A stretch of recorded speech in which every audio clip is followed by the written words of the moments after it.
खुलुमबाय आंनि मुलुगनां बड' निउस चेनेल रादाब नायनो मोजां मोनग्रा बिथांमोननिसिम गोजोन फुंबिलिनिसिम गासिनोबो अननाय आरो मोजां मोननाय जासिहरनाय जाबाय। आसा खालामो नोंथांमोनहा गासै मोजाङै दं। नोंथांमोननि थाखाय आं गोदान रादाब लाना फैलायबाय। अननानै भिडिअखौ स्किप खालामाजासे जोबजासिम नायलांदो। थुदो बिदिबा गोबाव खालामाजासे रादाबखौ जागायनोसै। दिनै फुंबिलिनि मोननैसो गाहाय रादाबफोरा जाबाय। सेथियाव दं मैया हायद्राबादाव बिजेपि राजखान्थि हान्जानि नेशनेल एक्जिकिउटिभ मिटिंआव जोंनि आसामनिफ्राय गिबि मन्त्रि मानगोनां डक्टर हेमन्त बिश्व शर्माया बाहागो लाहैदोंमोन होनना खौरां मोननाय जादों।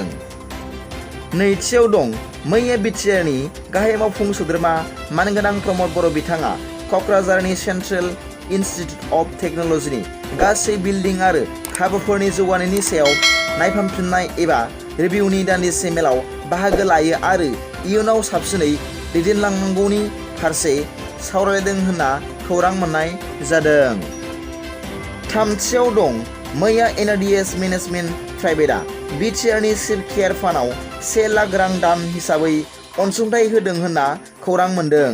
बे खैफोदनि समाव रां दान होनो आखाइ फोलावनायखौ नुनानै BTRनि चिफ मानगोनां प्रमद बर' बिथाङा रां दान होगिरिफोरखौ बाख्नायदों आरो साबायखर जासिहरदों। ब्रैथियाव दं मैया उदालगुरिनि बुथुनि फुबा गामियाव सानै बिदा फंबाय सानैया नखरनि सम्पथिखौ लानानै नांज्लायनाय जादोंमोन। बेबायदियैनो मैया सनिबार खालि आकबर आली मुंनि सासे बिदाया गावनि फंबाय असगर आलीखौ बुथारदों होनना खौरां मोननाय जादों।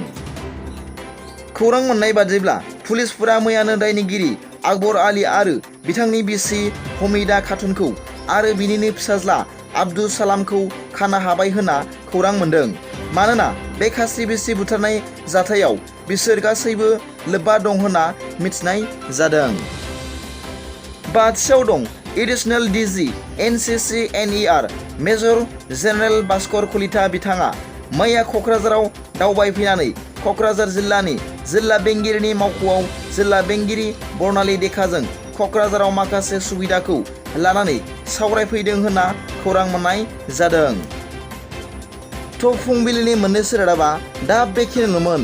सोरबाफोर आंनि चेनेलखौ दिनैसो गोदानै नायसनदोंब्ला अननानै साबस्क्राइब खालामना ला आरो बेल आइकनावबो थुनानै हो, जाहाथे आं गोदान रादाब फोसावबाय थायोब्ला नोंथांनियाव सिगांग्रो नटिफिकेसन सौहैयो।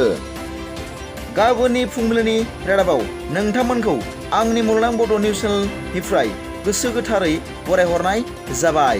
गोजोन्थों। एसेनोसै।